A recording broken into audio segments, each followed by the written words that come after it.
ಕೃಷ್ಣರು ಹತ್ತಿರ ಬಂದಿರುವಂತೆ ನಾಳೆ ಪ್ರಾತಃ ಕಾಲ ನಮ್ಮ ರಾಜ್ಯಸಭೆಯಲ್ಲಿ ಶಾಸನದಾರರು ತಿಳಿದಣ್ಣ. ಕೃಷ್ಣನ ಹಸ್ತಿನಾವತಿಯಲ್ಲಿ ಹೋಗು ಸಹೋದರ, ಅತಿಥಿ ಸತ್ಕಾರವನ್ನು ಸಿದ್ಧಪಡಿಸು. ಆ ಕೃಷ್ಣ ಗೋಪಾಲಿಗೆ ನಮ್ಮ ಸತ್ಕಾರವನ್ನು ಗ್ರಹಿಸುವಂತೆ ಕಾಣುತ್ತಿಲ್ಲ ಅಣ್ಣ. ಆಗಲೇ ರಾಜಪ್ರಸಾದವನ್ನು ದಾಟಿ ಆ ವಿದುರನ್ನು ಮುರುಕು ಜಾಬಳಿಯನ್ನು ಆಚರಿಸಲು ಅದೆಷ್ಟಣ್ಣ. ಇದು ಅವಹೇಳನವಲ್ಲ ಪ್ರಿಯ ಸಹೋದರ. ಅವ ಯದುಪತಿಯು ಭಕ್ತ ಪರಾಧೀನನು. ಇದರ ಭಕ್ತರು ಆತನಿಗೆ ಯಾರಿರುವರು? ಹೀಗೆ ಆತನ ಸತ್ಕಾರವನ್ನು ಮುಗಿಸಿಕೊಂಡು ನಾಳೆ ನಮ್ಮ ಮಂದಿರಕ್ಕೆ ಬಂದೇ ಬರುವುದು. ಚಿಂತಿಸಬೇಡ ನಡೆ ಸಹೋದರ.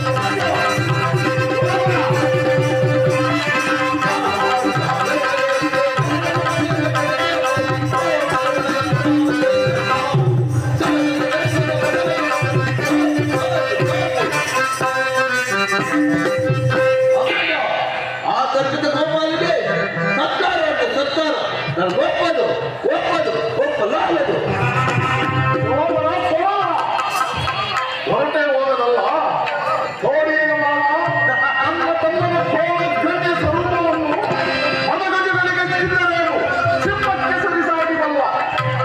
ಶಕುನಿ ಅದಿರಲಿ, ಈಗ ಕೃಷ್ಣನನ್ನು ಸಂಧಾನಕ್ಕೆ ಸಮ್ಮತಿಸಲೇ ಅಥವಾ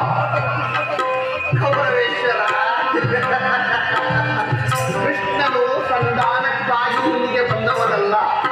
ಒಂದು ವೇಳೆ ಹಾಗೇನಾದರೂ ಬಂದವನೇ ಆಗಿದ್ದರೆ ಈ ಸಾರ್ವಭೌಮ ಚಕ್ರೇಶ್ವರನ ವೈಭವವನ್ನು ತುಳೀಕರಿಸಿ ಓರ್ವ ದಾಸಿ ಮುಖ್ಯ ವಿದುರನ ಮುರುಕುಪಡಿಯನ್ನು ಆಶ್ರಯಿಸುತ್ತಿದ್ದನೇ.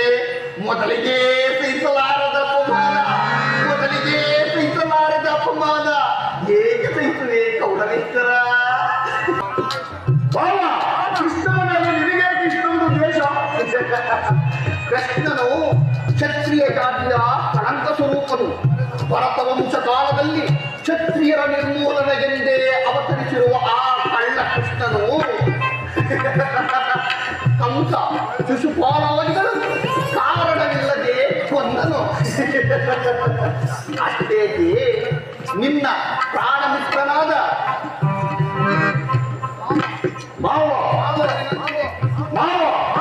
ನನ್ನನ್ನೇಕೆ ದ್ವಾರಕೆಗೆ ಕಳಿಸಿದೆ? ಭಿಕ್ಷೆ ಬೇಡುವುದು ಈ ದುರ್ಯೋಧನಿಗೆ ಉಚಿತವಾದ ಕಾರ್ಯವೇ ಬಾವ? ಅದಕ್ಕೊಂದು ಉದ್ದೇಶವಿತ್ತು ಬರಬೇಕು.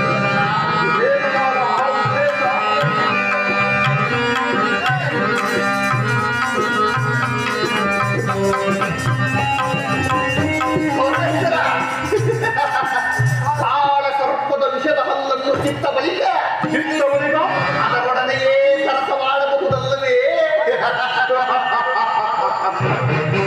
ಅಂತೆಯೇ ಕೃಷ್ಣನಿಗಿಂತ ಅವನ ಯಾದವ ಸೈನ್ಯವು ನಿನಗೆ ಬಹು ಮುಖ್ಯವಾಗಿತ್ತು.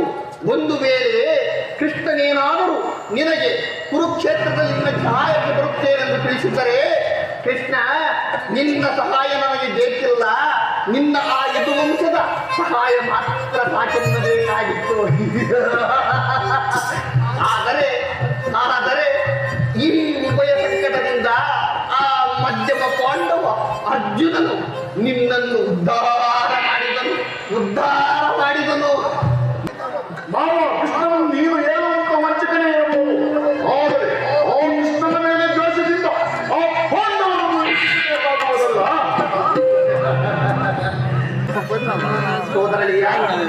ಸೋದರಳಿಯ ಪಾಂಡವರು ಆ ಶ್ರೀಕೃಷ್ಣನ ಆಜ್ಞಾಧಾರಕರು. ಅವನನ್ನು ಬಿಟ್ಟು ಅವರು ಯಾವ ಕಾರ್ಯವನ್ನು ಮಾಡುವುದಿಲ್ಲ.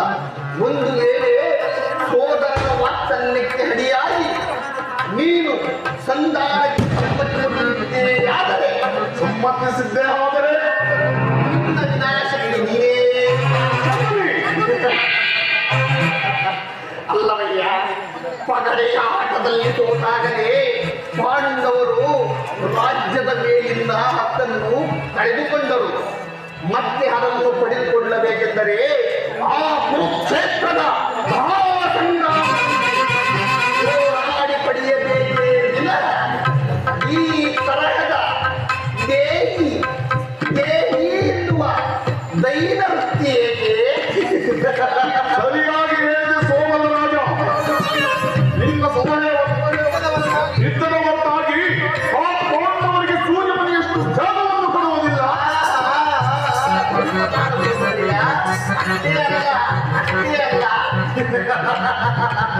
ಬಾರಿ ಬಾರಿಗೂ ಸಂಧಿಯ ನೆಪದಲ್ಲಿ ತನ್ನ ಪ್ರತಿಷ್ಠೆಯನ್ನು ತೋರುತ್ತಿರುವ ಆ ಕಳ್ಳಕೃಷ್ಣನಿಗೆ ತಕ್ಕ ಶಾಸ್ತಿ ಆಗಲೇಬೇಕು. ಆಗಲೇಬೇಕು, ಆಗಲೇಬೇಕು, ಆಗಲೇಬೇಕು.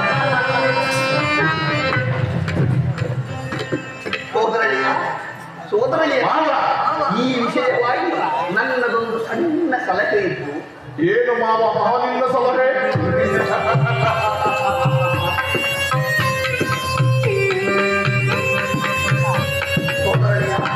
ಸೋದರಳಿಯ ಅದನ್ನು ನಿನಗೆ ಯಥಾ ಸಮಯದಲ್ಲಿ ತಿಳಿಸುವೆನು.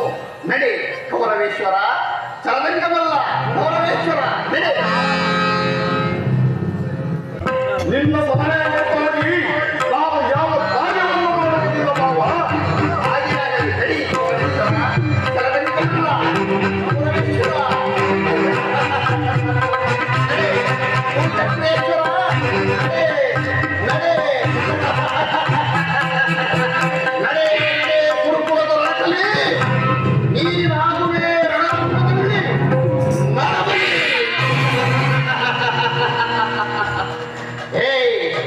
ಹೇ ಪಾಪಿ ಗೌರವ, ನನ್ನನ್ನು ನಿನ್ನ ಹಿತೈಷಿ ಎಂದು ತಿಳಿದೆಯಾ? ಇಲ್ಲ ಇಲ್ಲ, ಅದೆಂದಿಗೂ ಸಾಧ್ಯವಿಲ್ಲ.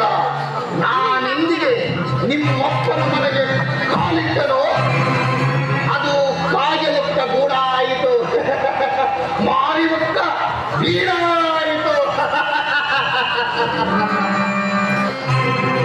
ಹೇ ಗೌರವೇಶ್ವರ, ಇನ್ನು ಮುಂದೆ ಆ ಅಸ್ಥಿನಾವತಿಯ ಸಿಂಹಾಸನವನ್ನು ರಕ್ತದ ಮುಡುವಿನಲ್ಲಿಯೇ ಮುಳುಗಿಸಿ ಅಸ್ಥಿನಾವತಿಯ ಮಹಾದ್ವಾರದಿಂದ ಕುರುಕ್ಷೇತ್ರದ ರಣಾಂಗಣದ ರಕ್ತದ ಕೋಡಿಯನ್ನೇ